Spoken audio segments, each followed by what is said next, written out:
Alright, ladies, gentlemen, boys and girls of all ages, Panic the Monkey back again with another unboxing video, this time of the Lost Caverns of IXALAN pre-release kit.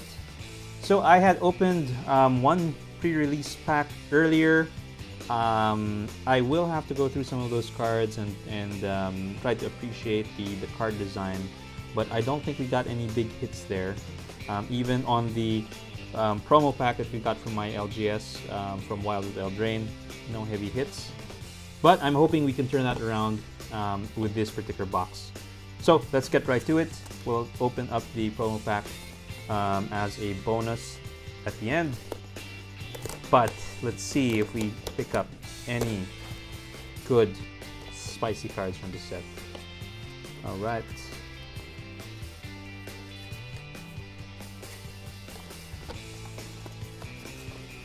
So we'll take this thing out. One thing that I noticed that there are only 5 packs, so I just want to confirm that these pre-release kits now only do come with 5 draft boosters. Because I know that there used to be 6, wasn't there? This pre-release pack contains 6 draft boosters, 1 traditional. Huh? So the other one only had 5. What was going on? Okay, so this has 6. Ooh, I think I got shafted there. What happened? Calling Wizards attention. Well, it's just 1 pack anyway. Okay, so we'll take out this divider, this thing. Okay, we'll keep that for the bonus round. Okay, and this time we have a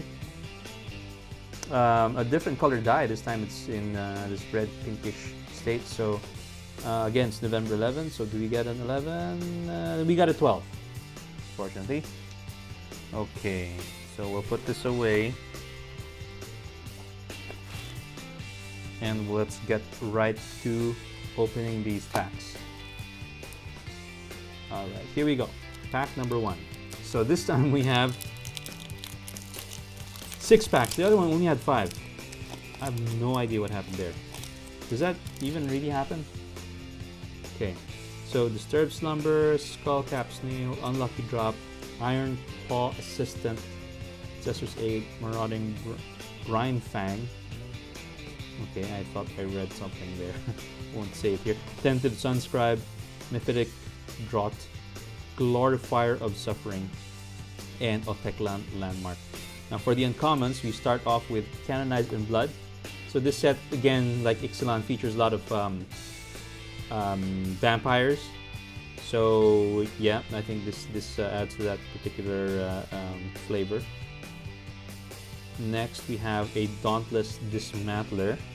Human Artificer to cast. Artifacts your opponent's control and the battlefield tapped.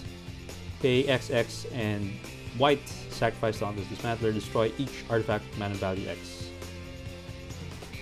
Council of Echoes, 6 to cast, Spirit Advisor, Flying, and Descent 4. When Council of Echoes enters the battlefield, if there are 4 or more permanent cards in your graveyard, return up to 1 non-land permanent other than Council of Echoes to its owner's hand. And for the rare, we get an Intrepid Paleontologist. So this is a 2 to cast Human Druid with Power and Toughness 2/2, which is a mana dork. Pay 2 to add 1 mana of any color, and then you can pay 2, exile target card from a graveyard. You may cast dinosaur creature spells from among cards you own exiled with Intrepid Paleontologist. If you cast a spell this way, that creature enters the battlefield with a finality counter on it. And the finality counter basically is if a creature with that finality counter on it would die, it gets exiled instead. Okay, so I think it's a pretty good rare.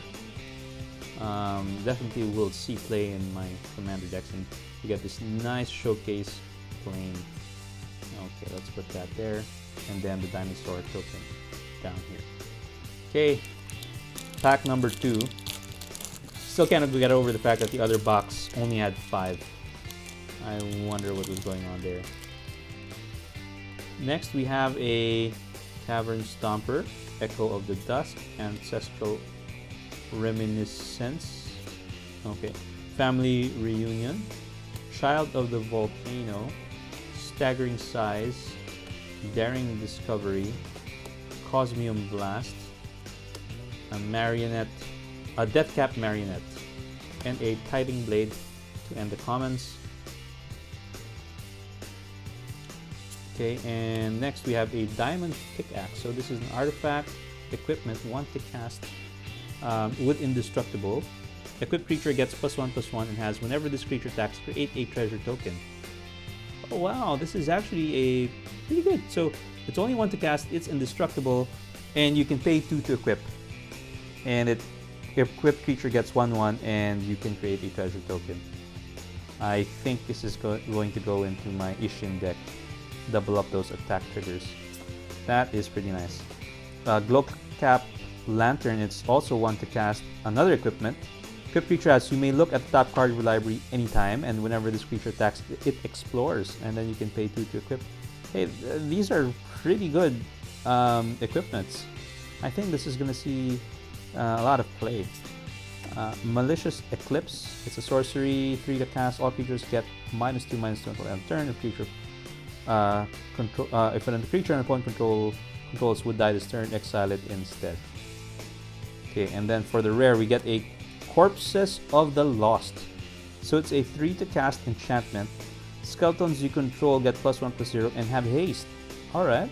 When Corpses of the Lost enters the battlefield, create a 2/2 black skeleton pirate creature token. At the beginning of your end step, if you descended this turn, you may pay 1 life. If you do, return Corpses of the Lost to its owner's hand.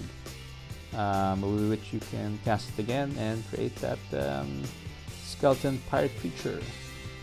Okay, and then we have a hidden necropolis for the land. Yeah, and then this blank card. Okay, so moving on to pack number 3. I don't know, I think the Intrepid Paleontologist is a good card. Don't know what the value is of that, but I'm hoping it's worth something. Okay, let's move on. So Volatile Wanderglyph, Poison Dart Frog, Ray of Ruin, okay, Relic's Roar, Thousand Moons Crack Shot. So 2 to cast, Human Soldier, whenever attacks you may pay 3. When you do, tap target creature. Sage of Days. So I think in this set there's a lot of these attack triggers, no? Okay, whenever enters battlefield, look at top 3 cards of your library. You may put one of these cards back on top of your library, the rest into your graveyard. Okay, then we have Buried Treasure, Exile, then Discover 5, Didact Echo, and Dead Weight. So for the uncommons, we again get a Saheeli's Lattice. As battlefield, discard a card. If you do draw a card, craft with 1 or more dinosaurs. It turns around as a Mastercraft Raptor. Power is equal to the total power of exiled cards used to craft it. And then we have a Forgotten Monument for the uncommon. Tap to generate a colorless, but other cases you have tap, pay 1 life, add 1 mana of any color. And then we have a Careening Minecart. Another uncommon, this time it's a vehicle. And lastly, a Dusk Rose Reliquary, 1 to cast artifact. As additional cost to cast this spell, sacrifice an artifact or creature. Now, the artifact has Ward 2. So when Dusk Rose enters the battlefield, exile target artifact or creature opponent controls until Dusk Rose Reliquary leaves the battlefield. So it's a good removal, just for 1.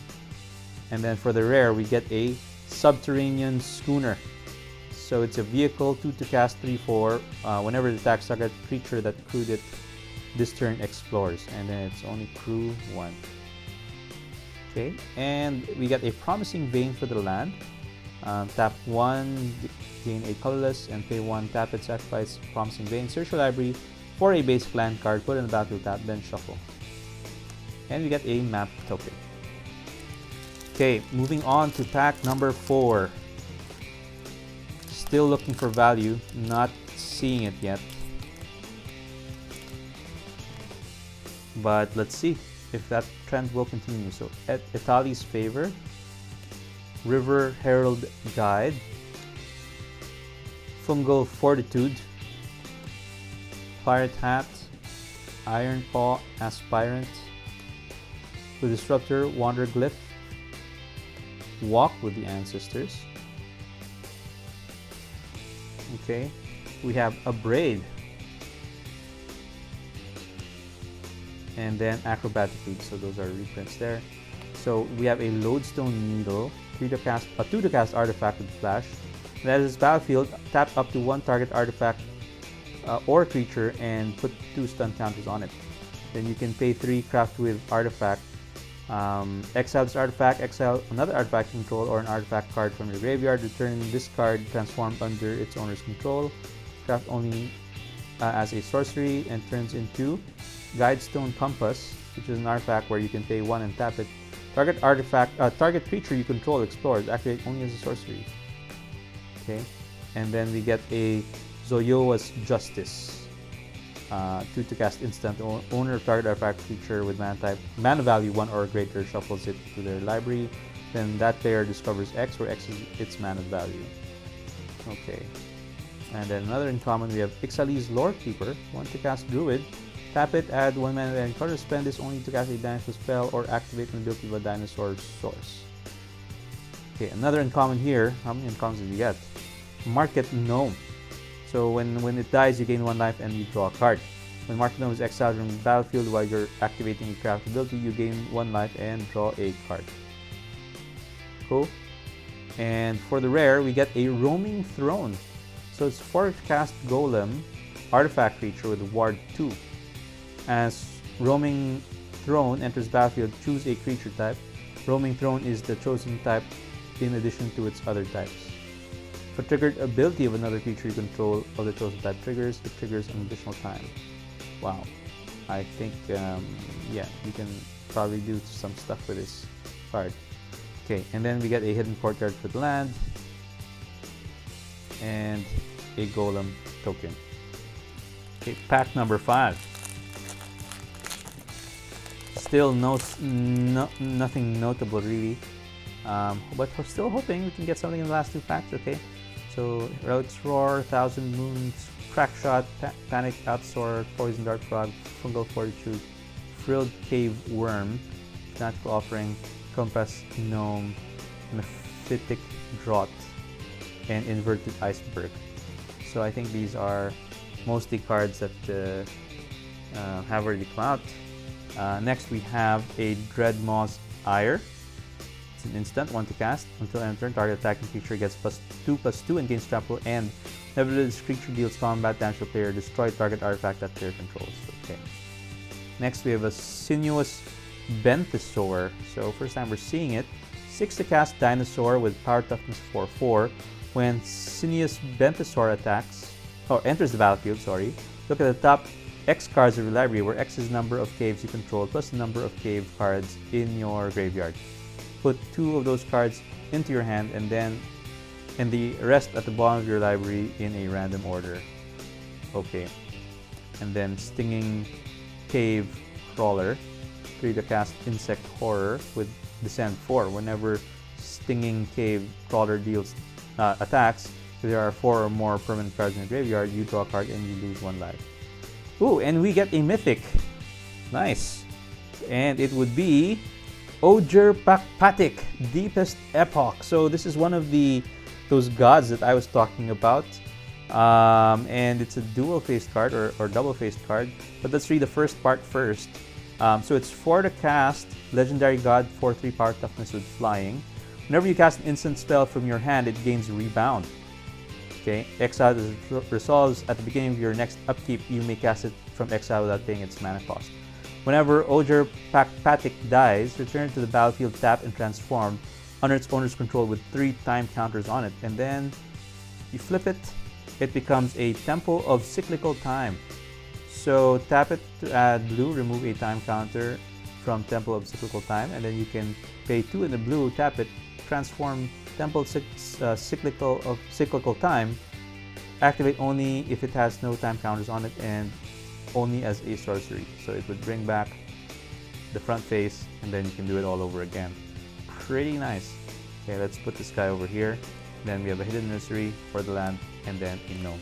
So at least in both PR kits, we were able to pick up a mythic. So is that the rate that we're going now? Okay. So let's go over here So let's just get through these commons quickly. Okay, and then we're coming up to the uncommons. We have a Thrashing Brontodon in the extended art version. Nikanzil, Current Conductor, 2 to cast Merfolk, 2/3. Whenever a creature you control explores a land card, you may put a land card from your hand onto the battlefield tapped. Whenever a creature you control explores a non-land card, put a 1/1 counter on Nikanzil, Current Conductor. Now I can foresee this getting bad very quickly. And wow, we hit another mythic. This time it's extended art Gishath Sun's Avatar. Oh boy, I wasn't expecting that one. So this is one of the big hits from the previous IXALAN sets, and probably one of the most popular dinosaur commanders there is. So Gishath is a dinosaur avatar for 7/6 P and T, has Vigilance, Trample, and Haste. And whenever Gishath Sun's Avatar deals combat damage to a player, reveal that many cards from the top of your library, put any number of dinosaur creature cards from among them onto the battlefield, and the rest at the bottom of your library in a random order. So wow, a good hit, I suppose, a mythic in the extended art. It's a dinosaur, not the Jurassic World dinosaurs I was expecting. Maybe it'll come out in the set booster, but yeah, I'm happy with this one. And we end with a Fungal Fortitude Id foil. Okay, and then that beautiful island. Right, so we have 2 more things left. We do have that promo card, and that would be, yeah, Get Lost. So it's a rare 3 to cast instant. Destroy target creature, enchantment, or planeswalker its controller creates 2 map tokens. I'm like, who cares about map tokens? This is pretty good. Destroy target creature, enchantment, planeswalker is very flexible, and your opponent just ends up creating two tokens. That's fine. That's pretty good. I like that. And lastly, we have the Wilds of Eldraine promo pack. Let's see if we have anything here of value. Are we gonna get anything from Enchant Tales here? Let's see. Let's start off from the top. It would be a Tale for the Ages. So it's a rare enchantment, and enchant creatures you control get +2/+2. Kind of an enchantment dud, I would say. And then we have the promo card here, a Fairy Dream Thief, which is actually a pretty good card. And last, we have another rare from Arne, Ravnica Allegiance. It would be a Tithe Taker. I was hoping a Smothering Tithe, but no dice there. So Tithe Taker, 2 to cast, 2/1 Human Soldier. During your turn, spells your opponent cast cost 1 more to cast, and abilities your opponents activate cost 1 more to activate unless they're mana abilities. And this has Afterlife 1. When this creature dies, create a 1/1 white and black spirit creature token with flying. Okay, so that's about it for today's video. We got 2 mythics this time, Gishath and Ojir Patik. So I'm glad about that. Don't know if we've maxed out the value of this set at the time I purchased it earlier this afternoon, but we'll have to review the cards and take a look and see if they're actually worth something, and maybe I'll let you know in the comments. But thank you guys for watching this video, and I'll see you on the next one. Take care. Bye bye.